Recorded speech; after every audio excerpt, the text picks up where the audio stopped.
नमस्कार मित्रांनो, मी अलकनंदा दुर्गे वाचत आहे श्रीमद वाल्मिकी रामायण. आजपासून आपण अयोध्याकांड सुरू करूया. आपल्या सगळ्यांचं मी आपल्या चॅनलवर मनपूर्वक स्वागत करीत आहे, वंदन करीत आहे. तर अयोध्याकांडचा हा सर्ग जो आहे तो पहिला आहे. दशरथ राजांचा श्रीरामांना युवराज करण्याचा विचार. मामाकडे जाताना भरताने निष्पाप आणि शत्रुघ्नालाही त्याच्यावरील स्नेहामुळे बरोबर नेले होते. भरताचा व त्याच्या भावाचा तेथे चांगला सत्कार झाला व तो तिथे सुखाने राहत होता. त्याचा मामा युधाजित हा अश्वसेनेचा प्रमुख अधिकारी होता. तो भरताचे पुत्रांप्रमाणे लालन पालन करीत असे. ते 2 भाऊ मामाकडे राहत असताना त्यांच्या सर्व इच्छा पूर्ण होऊन ते तृप्त झाले होते. तरीसुद्धा त्यांना वृद्ध दशरथ राजाची आठवण येत होती. महेंद्र आणि वरुण ह्यांच्याप्रमाणे शोभणाऱ्या भरत आणि शत्रुघ्न ह्या आपल्या 2 दूर असलेल्या पुत्रांची महातेजस्वी दशरथ राजाला सुद्धा नेहमी आठवण येत असे. आपल्या शरीरातून निघालेल्या 4 भुजांप्रमाणे ते 4ही नरश्रेष्ठ पुत्र दशरथ राजाला प्रिय होते. परंतु त्या 4 पुत्रांमध्ये महातेजस्वी राम सर्वांपेक्षा अधिक गुणवान होते. त्यामुळे ते सर्व प्राणीमात्रांमध्ये श्रेष्ठ असलेल्या ब्रह्मदेवाप्रमाणे भासत असत. म्हणून श्रीरामावर दशरथ राजाची सर्वात जास्त प्रीती होती. उन्मत्त झालेल्या रावणाच्या वधाची इच्छा करणाऱ्या देवांनी प्रार्थना केल्यामुळे प्रत्यक्ष सनातन विष्णूंनीच मनुष्यलोकात रामाचा अवतार घेतला होता. त्या अपरिमित तेजस्वी पुत्रांमुळे कौसल्या वज्रधारी इंद्राची आई देवमाता अदितीप्रमाणे शोभत होती. श्रीराम फारच रूपसंपन्न आणि पराक्रमी होते. ते दुसऱ्याचा मत्सर करीत नसत. ह्या भूमंडलावर त्यांची बरोबरी करणारा कोणीही नव्हता. गुणांनी ते दशरथाप्रमाणे असून पित्याला शोभणारे पुत्र होते. राम नेहमी शांत चित्त राहत असत आणि मधुर भाषण करीत असत. कोणी कठोरपणाने बोलला तरी ते उत्तर देत नसत. कोणी एकदा उपकार केला तरी ते संतुष्ट होत असत. परंतु मनावर ताबा असल्यामुळे 100 अपराधांची सुद्धा ते आठवण ठेवत नसत. अस्त्रांचा अभ्यास करताना रोज वेळात वेळ काढून ते शीलवृद्ध, ज्ञानवृद्ध आणि वयोवृद्ध लोकांबरोबर बोलत असत. राम फारच बुद्धिमान होते. त्यांचे बोलणे मधुर होते. ते प्रथम दुसऱ्याला आवडणारे बोलत असत. ते अत्यंत पराक्रमी होते आणि आपल्या पराक्रमाने ते कधी विस्मित होत नसत. ते खोटे कधीच बोलत नसत. ते विद्वान व वृद्धांचा आदर करणारे होते. सर्व प्रजेला ते आवडत असत.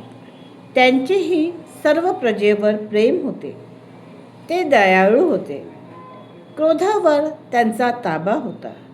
ते ब्राह्मणांचा आदर करणारे, दीनांवर दया करणारे व धर्मज्ञ होते. इंद्रिय निग्रह करून ते शुचिरभूत राहत असत. त्यांचे विचार त्यांच्या कुळाला शोभण्यासारखे होते. आपल्या क्षात्र धर्माला ते फार महत्त्व देत असत. त्यापासून स्वर्गप्राप्ती होईल असे वाटल्यामुळे ते मोठ्या आवडीने क्षत्रिय धर्माचे पालन करीत असत. जे कल्याणकारक नाही ते करण्याकडे त्यांची प्रवृत्ती नव्हती. शास्त्रांविरुद्ध कृत्ये करण्यात त्यांना गोडीही नव्हती. ते बृहस्पतीप्रमाणे वक्ते असून भाषणात अनेक युक्तिवाद करीत असत. ते निरोगी, तरुण, वाणीवर ताबा ठेवलेले, शरीराने सुदृढ व स्थलकालाची जाणीव ठेवणारे होते. रामाकडे पाहून ह्या लोकात सर्व पुरुषार्थांचे तत्व जाणणारा एक सत्पुरुष विधात्याने निर्माण केला आहे असे वाटत असे. राजपुत्र राम सर्व उत्कृष्ट गुणांनी युक्त होते. त्यांच्या सद्गुणांमुळे प्रजेला ते स्वतःच्या बहिश्चर प्राण्याप्रमाणे प्रिय होते.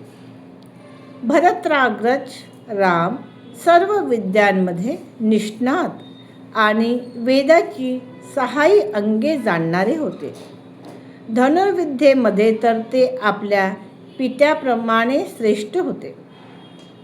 ते कल्याणाची जन्मभूमी होते. ते सदाचारी, समर्थ, सत्यवादी व सरळ स्वभावाचे होते. धर्म आणि अर्थ जाणणाऱ्या वृद्ध ब्राह्मणांकडून त्यांना शिक्षण मिळाले होते. राम धर्म, अर्थ आणि काम ह्यांचे तत्व जाणणारे होते. त्यांची स्मरणशक्ती दांडगी होती. ते प्रतिभावान होते. लौकिकाचार व धर्माचरण पाळण्यात ते कुशल होते. ते विनयशील होते. ते आपले विचार व अभिप्राय गुप्त ठेवीत असत. त्यांच्याजवळ उत्तम सहाय्यक होते. त्यांचा क्रोध किंवा प्रसन्नता परिणामकारक असत. ते समयानुसार त्याग किंवा संयम करीत असत. गुरुजनांवर त्यांची दृढ भक्ती होती. ते स्थितप्रज्ञ होते. ते वाईट वस्तू ग्रहण करीत नसत किंवा मुखातून दुर्वचन काढीत नव्हत. त्यांच्या ठिकाणी आळस नव्हता. ते प्रमाद करीत नसत. ते स्वतःचे व दुसऱ्याचे दोष जाणणारे होते. ते शास्त्रज्ञ व कृतज्ञ होते. ते दुसऱ्यांच्या मनातील हेतू ओळखणारे होते. यथायोग्य शिक्षा करण्यात किंवा यथायोग्य अनुग्रह करण्यात ते चतुर होते. सत्पुरुषांचा संग्रह करून त्यांच्यावर केव्हा अनुग्रह करावा व दुष्टांना केव्हा शिक्षा करावी ह्याचे त्यांना पूर्ण ज्ञान होते. न्यायोचित धन मिळवण्याचे उपाय ते जाणत असत. उचित व्यय करण्याची त्यांची रीत त्यांना माहीत होती. अस्त्रसमूहाचे त्यांना उत्कृष्ट ज्ञान होते. हा सर्ग इथे संपलेला आहे. हा सर्ग खूप मोठा आहे म्हणून याला 2 पार्टमध्ये मी करत आहे. धन्यवाद. तुम्हाला हा सर्ग आवडला असेल तर कमेंटमध्ये लिहा. जय श्रीराम आणि व्हिडिओला लाईक, सबस्क्राईब आणि शेअर करा. धन्यवाद. जय श्रीराम.